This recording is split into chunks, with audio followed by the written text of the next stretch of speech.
Good morning, students. I hope you can hear me.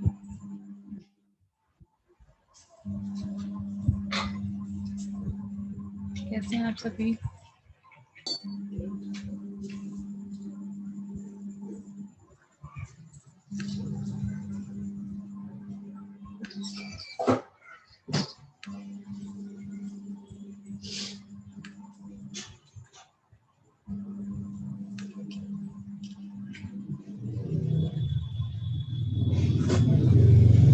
So we were studying production function and जब हम topic start किया था कल वो law of variable proportion start किया था.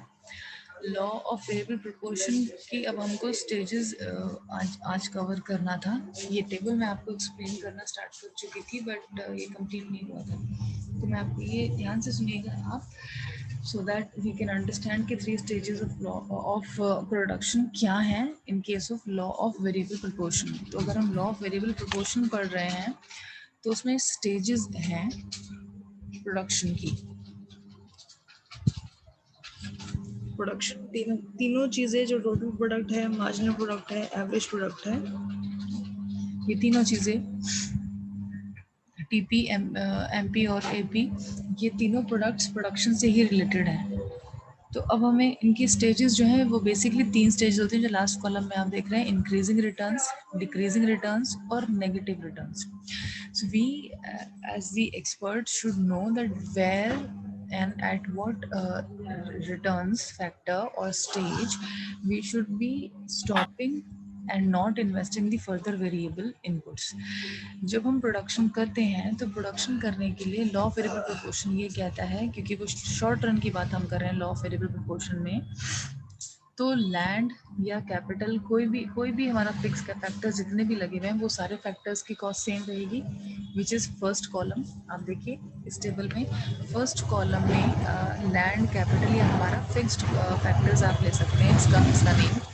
तो फिक्स जो फैक्टर्स हैं मैं उसकी 10 यूनिट लगाई हुई हैं, या आप इसको एज अ कॉस्ट लेना चाहते हैं तो मे बी 10 lakhs और 10 crores और वट एवर, हमने एक फिक्स यूनिट ले लिया है जो कि चेंज नहीं हो रहा है राइट फ्रॉम द बिगनिंग.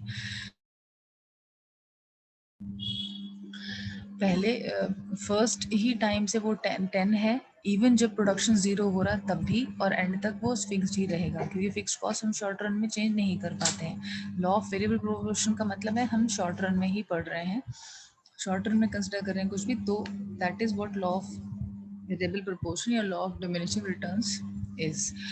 अब हमने इसमें एक एक कोई भी फैक्टर है जो वेरिएबल फैक्टर हमने ले लिया है, से वर्कर्स हमने यहाँ पर मेंशन किया है, वर्कर्स या ह्यूमन कैपिटल या मैन पावर, कुछ भी आप लिख सकते हैं इसको।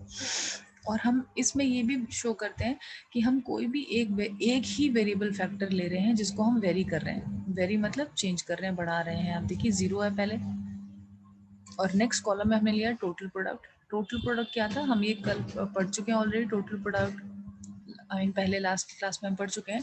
टोटल प्रोडक्ट क्या है, मार्जिनल प्रोडक्ट क्या है, एवरेज प्रोडक्ट क्या है। टोटल प्रोडक्ट है total volume of the production we have actually, और the output we have produced. Output यानी टोटल आउटपुट क्या निकल रहा है हमारा, उसका टोटल वॉल्यूम जो है वो हमारा टीपी होता है। मार्जिनल प्रोडक्ट, अब मैं आपको इस टेबल के थ्रू भी थोड़ा सा समझाऊंगी, आप देखिएगा। अभी मैं आपको वन आफ्टर अनदर जो भी हमारे ईयर्स हैं, स्टेजेस हैं, उसमें हम पढ़ेंगे। और एवरेज का भी हमने फॉर्मूला अकॉर्डिंगली निकाल दिया था कि total product divided by the number of units comes to average product, यानी कि टीपी डिवाइडेड बाय वर्कर्स हम करेंगे तो एवरेज प्रोडक्ट आता रहेगा हमारा। ठीक है, और ये स्टेजेस हैं जो हम दिखाना चाह रहे हैं इस टेबल से। इस पर्टिकुलर टेबल को अगर हम समझ लेंगे तो हम इस टेबल को नेक्स्ट अब हम ग्राफ में कन्वर्ट करेंगे, ग्राफ में, और हम उसको ग्राफिकल फॉर्म में दिखाएंगे कि ग्राफ डिक्रीजिंग रिटर्न्स में, इंक्रीजिंग रिटर्न्स में या नेगेटिव रिटर्न्स में, डिफरेंट स्टेजेस में कैसे होता है।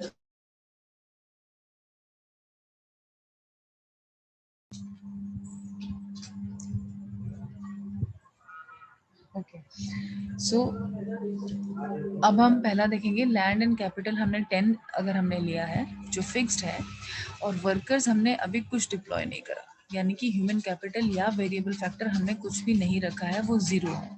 तो हमारा टोटल प्रोडक्ट कितना हो गया, जीरो, यानी कि फिक्स्ड कॉस्ट तो हमारी कुछ ना कुछ रहेगी रहेगी।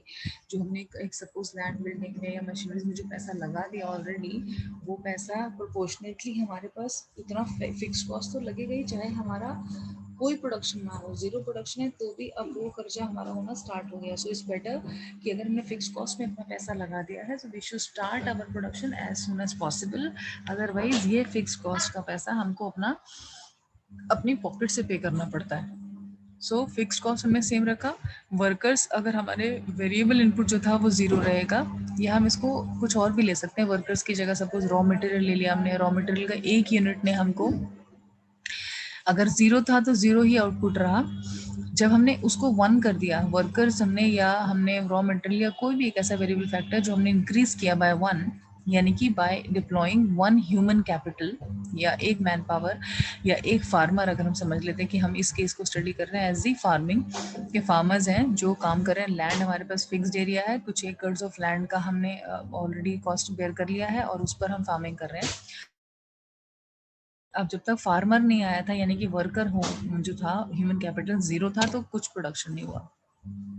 0 टन ऑफ वीट हमारा प्रोड्यूस हुआ, एक आते ही, एक मैन पावर आते ही 6 टन ऑफ वीट हमारा प्रोडक्शन हो गया टीपी में। टोटल प्रोडक्ट जो हमारा हुआ वो 6 हो गया। देखिए 1 के आगे 6 लिखा हुआ है।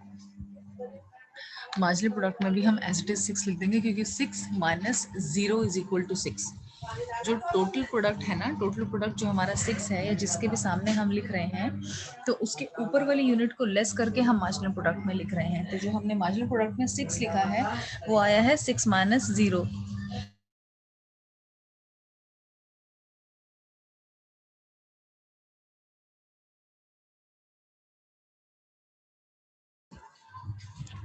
Okay, now second unit of the workers, यानी कि अभी तक एक फार्मर था तो हमारे पास 6 टन ऑफ वीट हमने प्रोड्यूस कर पाए हम। एक और हम पर्सन को लेकर आ गए वर्कर को, सो 1 से वर्कर हमारा इंक्रीज होकर 2 हुआ। जैसे ही हमारा टोटल प्रोडक्ट 14 हो गया, 6 से 14 हो गया, यानी कि एक वर्कर 6 दे रहा है। दो वर्कर्स मिलके अगर इक्वल इक्वल भी करते तो भी 12 ही आता, लेकिन दोनों ने मिलकर जब काम किया तो वो क्या हुआ, 14 हो गया। यानी कि 14 माइनस 6 करेंगे अगर हम, तो मार्जिन में आप देखिए 8 हो गया। मार्जिनल प्रोडक्ट अगर हमारा बढ़ रहा है, यानी कि एक एडिशनल यूनिट को डिप्लॉय करने से, एक एडिशनल वेरिएबल फैक्टर की यूनिट को डिप्लॉय करने से अगर हमारे टोटल प्रोडक्ट में पिछले वाले प्रोडक्ट जो टोटल यूनिट थी उससे ज़्यादा बढ़ रहा है वो, यानी कि मार्जिनल प्रोडक्ट बढ़ रहा है हमारा, तो वो इंक्रीजिंग रिटर्न्स है। हम कौन सी स्टेज में है लॉ ऑफ वेरिएबल प्रोपोर्शन की? इंक्रीजिंग रिटर्न्स में है हम। थर्ड यूनिट जैसे ही हमने प्रोड्यूस किया, हमने इंक्रीज किया third unit in the variable factor, यानी कि we can say now we are 3 farmers instead of 2, तो उन तीनों ने मिलकर 24 टन ऑफ व्हीट दिया हमको, यानी कि ये भी अभी इंक्रीजिंग मोड में ही है। थर्ड थर्ड पर्सन ने आते ही 10 यूनिट्स हमारी बढ़ा दी, जो कि सेकंड वाले ने आके 8 यूनिट्स पढ़ाई थी, और वन जो था अकेले वो 6 यूनिट्स कर पा रहा था, तो एक बंदे ने 6 करी, दो बंदे के होने से 8 यूनिट और बढ़ गई, तीसरे बंदे के आने से 10 यूनिट्स बढ़ गई। तो यानी कि एमपी अगर हमारा इंक्रीज हो रहा है, मार्जिनल प्रोडक्ट इंक्रीज हो रहा है, तो इंक्रीजिंग रिटर्न्स में है हम, स्टेज में है, पहली स्टेज में जो इंक्रीजिंग रिटर्न्स की स्टेज होगी। फोर्थ पे आते ही अब आप देखिए, फोर्थ में जैसे एक फार्मर लेके आए हम, टोटल प्रोडक्ट हमारा 32 हुआ, यानी कि 24 से 32 हुआ, बढ़ा तो है,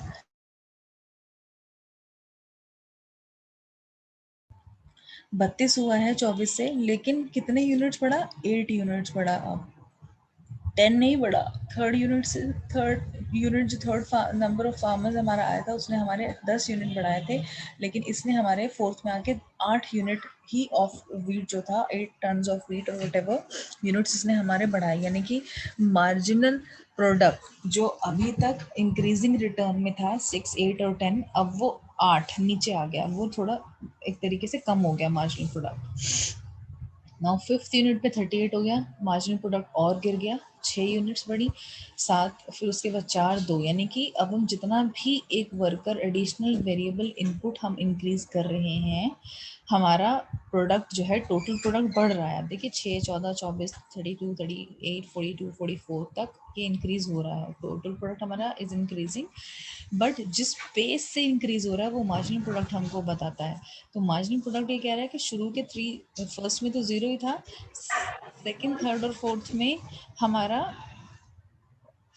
इंक्रीजिंग मोड में था एमपी, उसके बाद हमारा टोटल प्रोडक्ट इंक्रीज हुआ, लेकिन मार्जिनली इंक्रीज जो है वो डिमिनिशिंग मैनर में हुआ या डिक्रीजिंग रिटर्न में हुआ। जैसे कि पहले 6, 8, 10 बढ़ रहा था, अब 8, 6, 4 कम हो रहा है। तो ये हो गया हमारा, इस फेज को हम बोलेंगे डिक्रीजिंग रिटर्न्स। 44 तक, जो पहला वाला 44 है, सेवेंथ वाला वहां तक डिक्रीजिंग रिटर्न्स है, आ रहा है हमको, दो दो तक, या भी ये जीरो भी हो गया। अब आप देखिए सेकंड लास्ट जो है, सेकंड लास्ट इसमें टेबल में देखिए यूनिट्स, जिसमें कि हमने वर्कर्स की 8 यूनिट्स, 8th यूनिट हमने लगाई है, 7th यूनिट पर हमें 44 मिल चुका था total product, 8th unit deploy करने से हमारा टोटल प्रोडक्ट ज़रा भी नहीं बढ़ा, इट रिमेन्स 44 ओनली, यानी कि 8th वर्कर की कोई ज़रूरत ही नहीं है, 8th वर्कर की कोई प्रोडक्टिविटी नहीं है।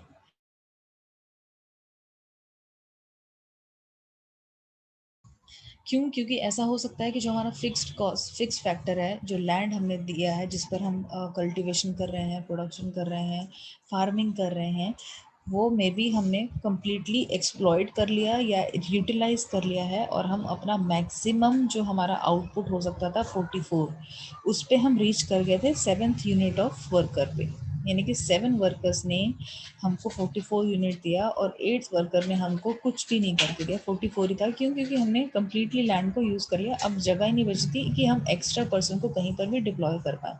सो we as the rational person should not deploy 8th person, and because उसकी कॉस्ट जो भी आ रही है 8th वर्कर की, कुछ तो कॉस्ट होगी, वो हमारा टोटल लॉस है।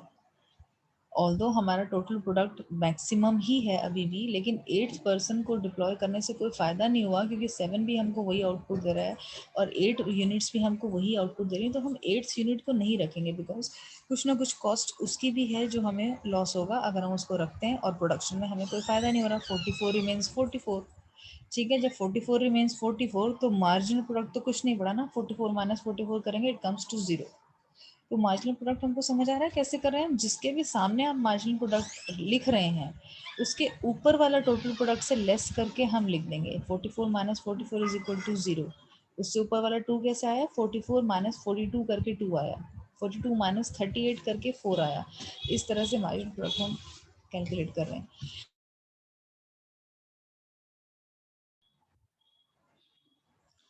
अब जब ये 0 तक था तो डिक्रीजिंग रिटर्न में आ रहा था।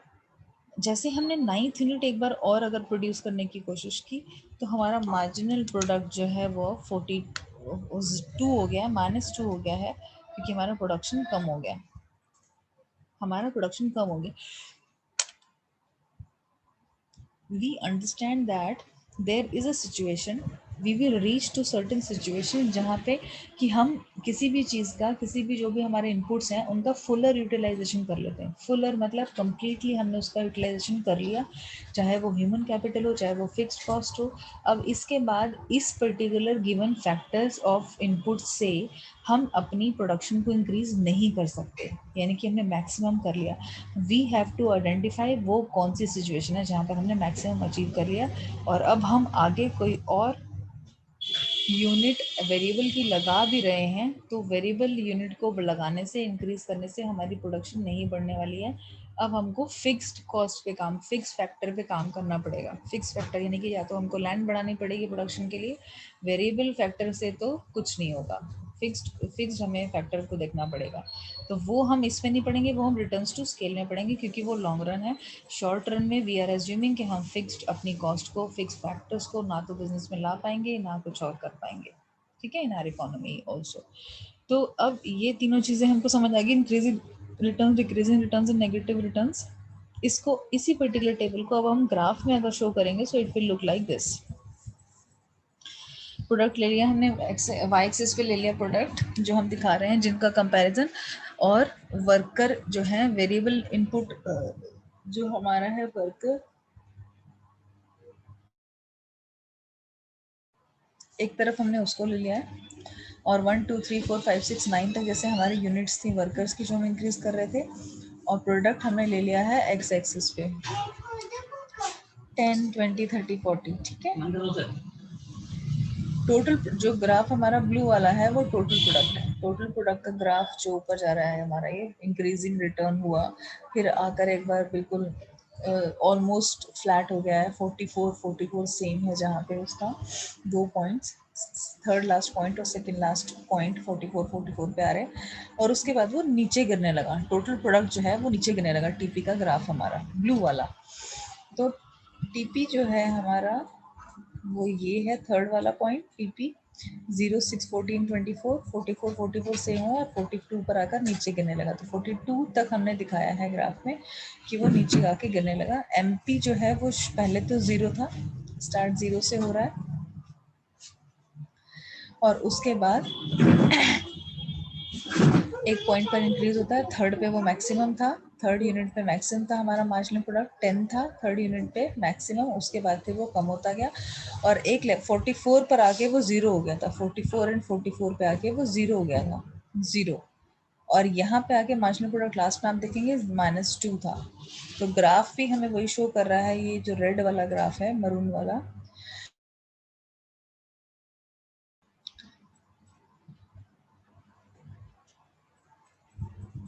It has gone in minus. Zeros जो एक्सिस हमारा है, एक्सिस 0 जो हम एक्सिस दिखा रहे हैं, उस 0 से नीचे चला गया हमारा मार्जिन, यानी कि -2 में पहुंच गया 9th यूनिट पे, ठीक है। और जो ग्रीन है हमारा, वो हम एवरेज प्रोडक्ट ले सकते हैं। एवरेज प्रोडक्ट भी, average product total product divided by the number of units है, तो वो हमने एवरेज हम कैलकुलेशन जो करेंगे वो 6 divided by 1 is equal to 6, then 14 divided by 2 is equal to 7, इस तरह से एवरेज प्रोडक्ट कर लेंगे। एंड एवरेज प्रोडक्ट भी हमारा इंक्रीज कर रहा है टू सर्टेन एक्सटेंट, एंड उसके बाद जाकर ये नेगेटिव रिटर्न्स में एवरेज प्रोडक्ट जो है वो लीस्ट होगा, लीस्ट, बट पॉजिटिव रहता है एवरेज भी।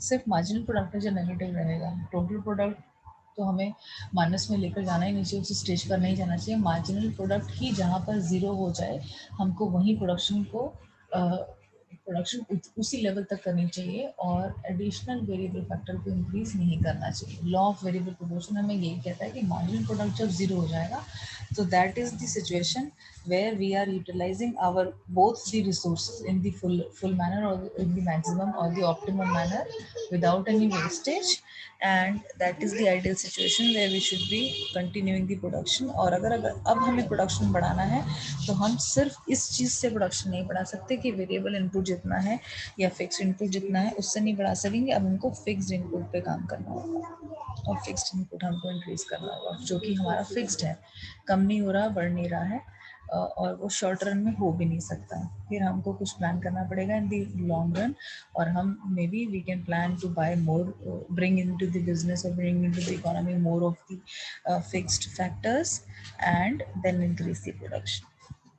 ठीक है, ये ग्राफ तक समझ आ गया? कुछ इसमें इशू है? लॉ ऑफ वेरिएबल प्रोपोर्शन जब आएगा तो जो हमने जैसे इस टॉपिक में कुछ टर्म्स पहले पढ़ी हैं, टीपी क्या होता है, एमपी क्या होता है, एपी क्या होता है, ये सारा कुछ आप एक्सप्लेन कर देंगे कि प्रोडक्शन के फॉर्म से टोटल प्रोडक्शन जो है वो total volume of goods produced या output produced is total product, average जो है वो total product divided by the variable जो हमारा इनपुट है उसको डिवाइड करेंगे तो हमारा एवरेज आ जाता है। और marginal product is the product which is actually received by actually adding the any one unit of the variable input, we are receiving the additional total product units, वो हमारा मार्जिनल प्रोडक्ट होता है कि एक unit variable factor का जितना भी बढ़ाया हमने उससे हमारी प्रोडक्शन टोटल कितनी बढ़ गई लास्ट वाली यूनिट से, वो हमें मार्जिनल प्रोडक्ट देता है।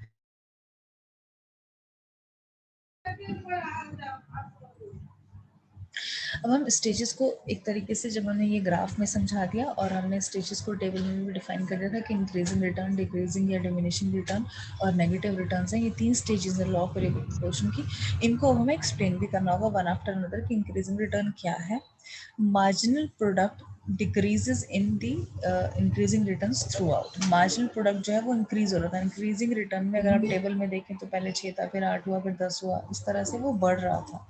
मार्जिनल प्रोडक्ट बढ़ रहा है। एक सिचुएशन, शुरू की सिचुएशन ऐसी है कि हम हमारा वेरिएबल इनपुट को इंक्रीज करने से टोटल प्रोडक्शन को हम बढ़ा ही पा रहे हैं। एक अकेला आदमी उतना काम नहीं कर पा रहा जितना कि टीम वर्क से 2 लोगों ने मिलके इकट्ठा होकर साइनर्जी के थ्रू ज़्यादा काम किया, या 3 लोगों ने और ज़्यादा अच्छे से काम किया इकट्ठे होकर मिलके, उनका टीम वर्क की वजह से वो ज़्यादा काम बढ़ा।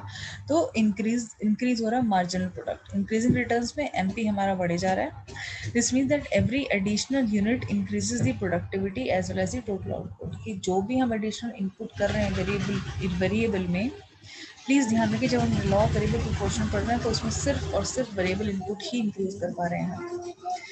ठीक है, और हम उसको भी एक ही लिया, भी हम आगे एजम्पशंस में भी पढ़ेंगे। इंक्रीजिंग रिटर्न में क्या चीज़ होगी कि वो इंक्रीज कर रहा है प्रोडक्टिविटी एडिशनल इनपुट से, और टोटल ओवरऑल आउटपुट भी बढ़ रहा है इंक्रीजिंग मोड में। And this can be shown in the graph that by increasing slope, जो हमारा कर्व है, ब्लू वाला कर्व था टीपी का, वो अब जैसे ऊपर जाता है कर्व तो that means it is increasing, the moment it comes down it means it is decreasing. Diminishing returns में क्या होता है, सेकंड स्टेज जो हमारा था डिक्रीजिंग रिटर्न्स या डिमिनिशिंग रिटर्न्स एक ही बात है। Second stage of law of variable proportion का ये था। मार्जिनल प्रोडक्ट इसमें डिक्रीज होना शुरू हो जाता है, प्रोडक्शन बढ़ रही है, टोटल प्रोडक्ट अभी भी बढ़ेगा, टोटल प्रोडक्ट हर यूनिट से बढ़ेगा लेकिन उतना नहीं बढ़ेगा जितना कि पहले इंक्रीजिंग रिटर्न्स में एक एडिशनल यूनिट को इंक्रीज करने से बढ़ रहा था। तो यानी कि मार्जिनल प्रोडक्ट डिक्रीज होना शुरू हो जाएगा लेकिन total product will still rise. तो टीपी का जो कर्व है वो अभी भी बढ़ रहा है। This means that every additional unit decreases the productivity. Decreases the productivity means कि the unit, every unit which is increased in the variable input is not totally decreasing the productivity, but if we conclude it, or if we you can say compare it with the unit production, तो वो decrease होता है, लेकिन TP will increase, total production will somehow increase with the additional unit। जैसे लिखा दो total output will still increase, ठीक है, डिक्रीज कर देता है प्रोडक्टिविटी को in total additional unit comparatively, but total output will increase. और इसी पर्टिकुलर डिमिनिशिंग रिटर्न्स को मैं अगर शो किया था ग्राफ में,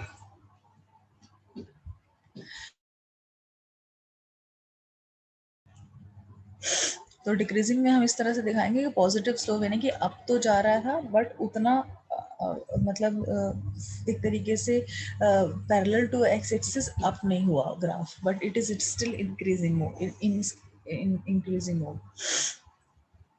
then marginal product is negative throughout. Third में जो हमारा स्टेज है जिसमें कि नेगेटिव रिटर्न्स हैं, एमपी यहाँ पर हमारा नेगेटिव होना शुरू हो जाएगा. वो जीरो के बाद जैसे ही -2 हुआ था वहाँ से हमारा नेगेटिव रिटर्न वाली स्टेज जो है वो शुरू हो गई. अगर हम एक एक यूनिट और बढ़ाते जाएंगे तो एमपी जो है वो और नेगेटिव होता जाएगा. So which is a waste of our variable input and we should not be doing it. We should either stop at the level where marginal product was zero. This means that each additional unit actually decreases the total output. Total output ही वो decrease करने लगा है. 44 था, फिर 44 हुआ और उसके बाद फिर वो 42 होने लगा था. मे बी वो किसी रीज़न से हो सकता है कि एक आदमी खाली बैठा है, या ज़्यादा जब लोग हैं तो जो काम कर रहे थे पहले अच्छे से वो अभी सोचेंगे कि मैं क्यों काम करूँ, ये काम कर क्यों नहीं रहा है, ये खाली बैठा है ना. उधर वो कॉन्फ्लिक्ट होने की वजह से टोटल आउटपुट जो पहले आ रहा था वो भी नहीं आया. ठीक है, तो नेगेटिव रिटर्न्स वो चीज़ है. Waste of money and resources है. नेगेटिव रिटर्न्स का मतलब है अगर हमें नेगेटिव रिटर्न्स आ रहे हैं तो कोई पॉइंट ही नहीं है कि हम वो काम करें, because it is totally a waste of money and our variable resources also. और ग्राफ में हमने वही शो करा है कि नेगेटिव रिटर्न्स जो है वो डाउनवर्ड स्लोपिंग था और इवन एक्स एक्सिस के नीचे भी चला गया, जीरो से भी नीचे चला गया. तो हम ये आइडेंटिफाई कर सकते हैं stage 2 is ideal because there is a balance between the productivity and the total output. Ideal ये स्टेज है क्योंकि हम उसमें प्रोडक्टिविटी भी अपनी बढ़ा रहे हैं एक तरीके से और आउटपुट भी हमारा बढ़ रहा है, मैक्सिमम हो रहा है. फर्स्ट स्टेज, अब कोई बोले कि फर्स्ट स्टेज हमारा आइडियल क्यों नहीं था. फर्स्ट स्टेज हमारा आइडियल इसलिए नहीं था क्योंकि हमने उसमें इंक्रीजिंग रिटर्न्स तो लिए हैं. फर्स्ट स्टेज में इंक्रीजिंग रिटर्न्स लिए, बढ़ रही थी हमारी प्रोडक्शन हर तरह से, लेकिन हमारा टोटल आउटपुट मैक्सिमम रीच नहीं करा था, इसीलिए वो आइडियल सिचुएशन नहीं है. इंक्रीजिंग रिटर्न्स में हमको रुक नहीं जाना चाहिए, सेकंड स्टेज तक हमको पहुंचना चाहिए प्रोडक्शन के लिए, क्योंकि अभी हमारी प्रोडक्शन इंक्रीज हो सकती है. फिक्स कॉस्ट तो फिक्स्ड ही है, तो जितनी प्रोडक्शन हम मैक्सिमम कर सकते हैं उस फिक्स कॉस्ट में हमको वो करना चाहिए. तो मैक्सिमम जो हमारी प्रोडक्शन रीच की थी टीपी 44 हमारा सेकंड स्टेज में किया था, तो उस स्टेज को आइडियल रखना चाहिए और वहाँ पर रुक के हमको वहीं पर प्रोडक्शन करनी चाहिए रादर कि हम थर्ड में मूव करें. और फर्स्ट स्टेज में भी हमको नहीं रुक जाना चाहिए क्योंकि कहीं ना कहीं थोड़ा बहुत स्कोप हमारा बच जाता है फर्स्ट स्टेज में कि हम अगर वेरिएबल इनपुट को इंक्रीज करेंगे तो हमारा आउटपुट बढ़ सकता है. So that is why we conclude कि stage 2 is ideal in law of variable proportion which is decreasing returns वाला जो मोड था हमारा स्टेज था, सेकंड वाला डिमिनिशिंग रिटर्न्स वाला. इस particular law of variable proportion के, इस लॉ के हमारे कुछ असम्पशंस हैं जब हम ये स्टडी कर रहे थे, टीपी पढ़ रहे हैं या एमपी पढ़ रहे हैं कुछ भी, तो हमारे कुछ असम्पशंस हैं जो हम लेके चल रहे हैं. इसमें पहला जैसे मैंने आपको बताया था, only one factor is variable. जैसे हमने इसमें वर्कर्स ले लिया या ह्यूमन कैपिटल ले लिया. हमने एक एग्जांपल ले लिया था फार्मिंग का कि वहाँ पे हम इतने टन्स ऑफ वीट प्रोड्यूस करें. टोटल प्रोडक्ट जो हमारा था वो वीट था. वीट इस टेबल से आपने देखा होगा, ऊपर लिखा है जो कि number of total tons of wheat produced. तो वो वीट हमने ले लिया, तो फार्मर्स हमारे वर्कर्स हो गए हमारे फार्मर्स एक तरह से. यहाँ पे यही चीज़ अगर हम एग्जाम्पल प्रोडक्शन का कुछ और लेते हैं और हम इसको फैक्ट्री की तरफ ले जाते हैं तो फिक्स यूनिट जो फिक्स कॉस्ट हमारा 10 या कुछ भी हम जो दिखाना चाहते हैं इसको सेम रहेगा, लेकिन वहाँ पे हम चाहें तो रॉ मटेरियल को भी अपना एक वेरिएबल इनपुट दिखा सकते हैं instead of workers. But workers तो हर जगह चाहिए ही हैं हमको, इसलिए हमने ह्यूमन कैपिटल को ले लिया है. लॉ ऑफ वेरिएबल प्रोपोर्शन ये भी अज्यूम करता है कि एक तो फिक्स कॉस्ट तो सेम है ही, लेकिन कोई भी एक वेरिएबल फैक्टर है ऐसा सिर्फ जिसको हम वेरी करेंगे. वेरी का मतलब चेंज करेंगे. जो हम अपना वर्कर्स को 1 2 3 4 5 बढ़ा रहे थे, वेरी कर रहे थे, वो वेरिएबल फैक्टर था. तो ऐसा एक ही वेरिएबल फैक्टर है जो हम रखेंगे, लेकिन बाकी सारे वेरिएबल फैक्टर्स को हम कांस्टेंट ही रखेंगे. जैसे हमारा फिक्स कॉस्ट था, रॉ मटेरियल ले रहे हैं तो रॉ मटेरियल भी सेम रहेगा, पेस्टिसाइड्स अगर कुछ डाल रहे हैं फार्मिंग में तो वो सेम रहेंगे, लैंड तो ऑफ कोर्स फिक्स्ड कॉस्ट है, फिक्स्ड इनपुट है तो वो सेम रहेगा ही रहेगा. ठीक है, लेकिन हम सिर्फ मैन पावर को बढ़ा रहे हैं और उसकी वजह से अगर हमारी प्रोडक्शन अप या डाउन होती है तो कोई भी एक वेरिएबल फैक्टर को हमें कंसिडर करना है और बाकी सारे वेरिएबल फैक्टर्स को हमें कांस्टेंट रखना है. सेकंड assumption हमारा है all the units of variable factors are homogeneous. Homogeneous का मतलब एक जैसी हैं, हम ये भी कंसिडर कर रहे हैं जो भी हमारा वेरिएबल इनपुट हम एक जैसे 1 यूनिट 2 यूनिट 3 यूनिट हम बढ़ा रहे थे वर्कर्स की, ये भी हम अज्यूम कर रहे हैं कि उन सब की कैपेसिटी स्किल जो है वो सब सेम है। ऐसा नहीं कि जो पहले जो सेकंड वाला यूनिट का एक एडिशनल वर्कर आया वो कुछ ज़्यादा स्किल्डफुल था तो उसने बहुत ज़्यादा अच्छे से परफॉर्म किया और उसने यूनिट बढ़ा दी, हमारी 6 से 14 ले गया वो, ऐसा नहीं है। हमें होमोजेनियस रखना है, हम अज्यूम कर रहे हैं बट जो वो प्रोडक्शन बढ़ा वो मे बी टीम वर्क की वजह से बढ़ा, अकेला पर्सन शायद नहीं काम कर पा रहा था, दो लोग उन्हें बढ़कर टोटल मिलाकर 6 की जगह 14 यूनिट्स ले गए। लेकिन वी ऑल्सो आर अज्यूमिंग जो भी हमारा एक वेरिएबल फैक्टर है जो जिसको हम वेरी कर रहे हैं वो फैक्टर भी होमोजेनियस भी रहेगा, हर एडिशनल यूनिट हमारी सेम है, हम ये भी अज्यूम कर रहे हैं सेम कैपेबिलिटी के साथ हम वेरिएबल इनपुट को बढ़ा रहे हैं और उसके बाद क्या इम्पैक्ट पड़ रहा है टोटल प्रोडक्शन पे हम वो कैलकुलेट कर रहे हैं लॉ ऑफ वेरिएबल प्रोपोर्शन से। ठीक है, there is no change,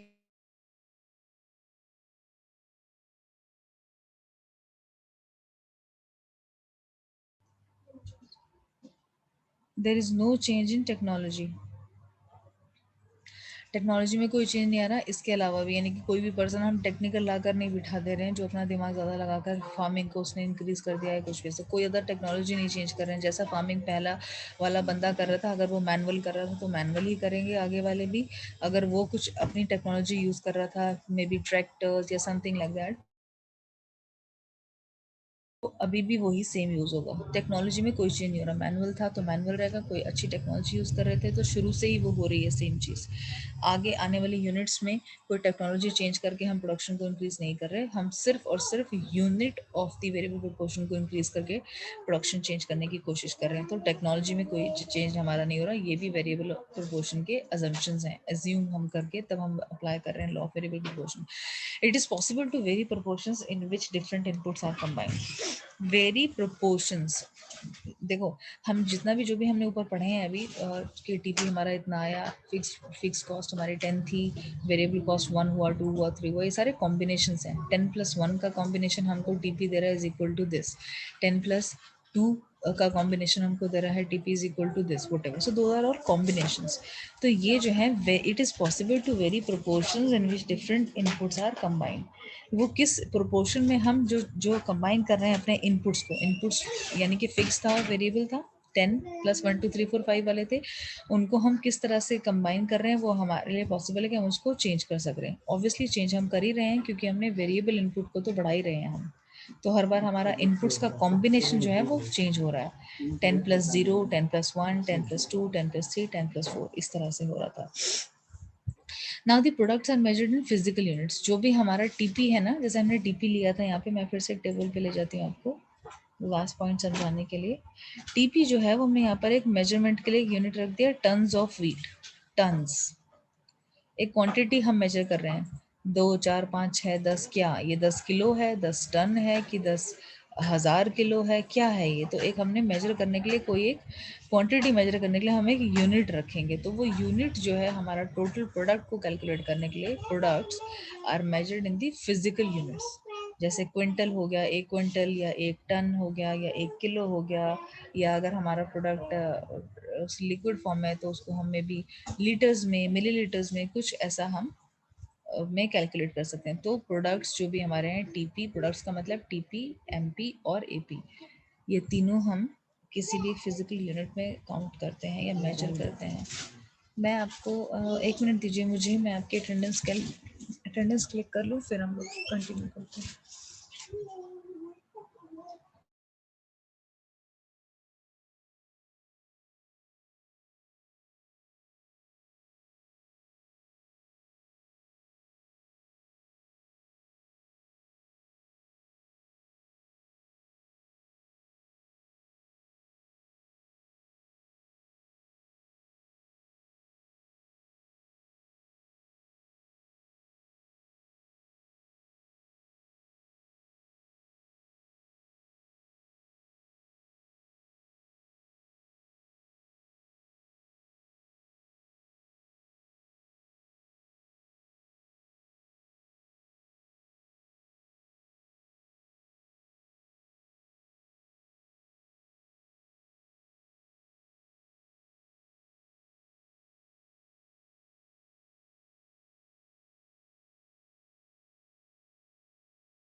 Okay, so we are back.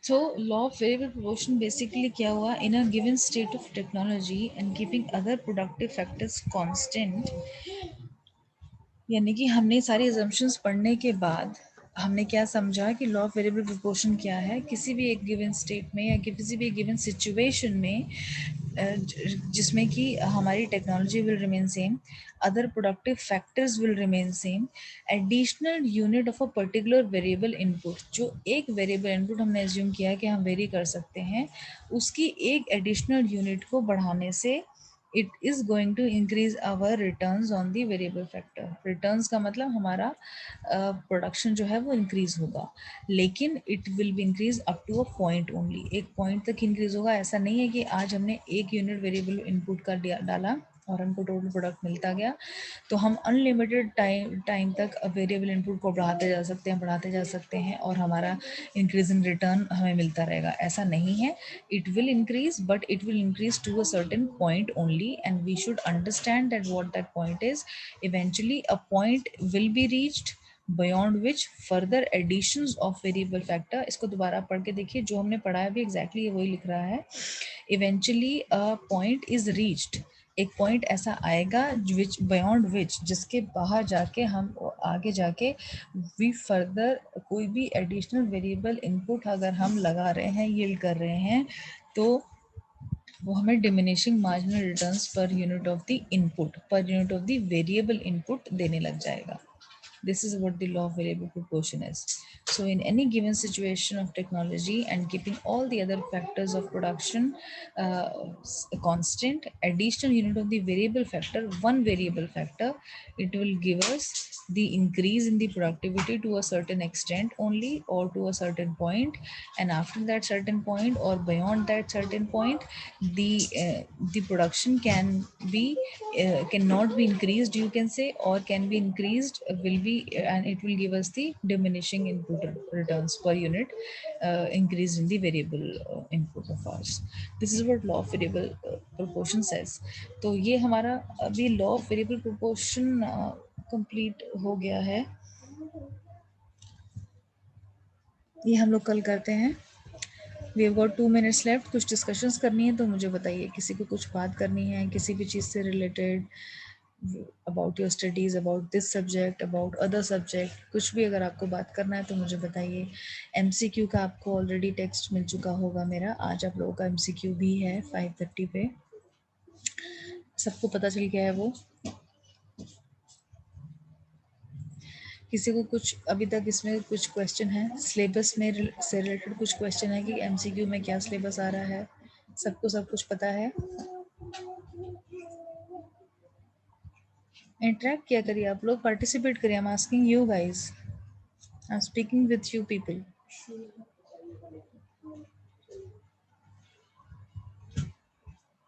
Is everything clear? I think everything is clear to everyone, it means. किसी को कुछ क्वेश्चन पुराने टॉपिक्स में, अभी वाले टॉपिक्स में, production and it's factors of production जो हमने पढ़ा था वो सारे टॉपिक्स तक आपका रहेगा। अच्छा, there is change in that, जो आपके MCQs हैं, पहले बताया गया था कि 4 MCQs होंगे, there will be 5 MCQs in total, तो हमें थोड़ा हरी अप करना पड़ेगा इस चीज़ के लिए। और MCQ में आपको शायद नेक्स्ट वीक फिर से रखूँ, वेंसडे या फ्राइडे, तो हर वीक हमारा एक MCQ रहेगा। In total we have to conduct 5 MCQs and assignments will also be 5। हर चीज़ का आपका अपना एक, जो आप स्कोर करेंगे या जैसा आप असाइनमेंट बनाएंगे उसके हिसाब से आपको मार्किंग मिलेगा, और वो टोटल मार्किंग ऐड होके आपको जो इंटरनल्स हम देते हैं आपको आउट ऑफ 25, वो इस तरह से कैलकुलेट होंगे। अटेंडेंस एवरीथिंग आप लोग प्लीज़ क्रॉस चेक करते रहा करिए मुझसे all the time if you want. वैसे तो आपके टोटल कितने लेक्चर हो गए अब तक? टोटल कितने लेक्चर हो गए आपके इसमें? आई थिंक हमारे हो चुके हैं 18 लेक्चर्स, 17 to 18 लेक्चर्स हो चुके होंगे अब तक। I have to check exactly कितने हुए हैं, और उसमें से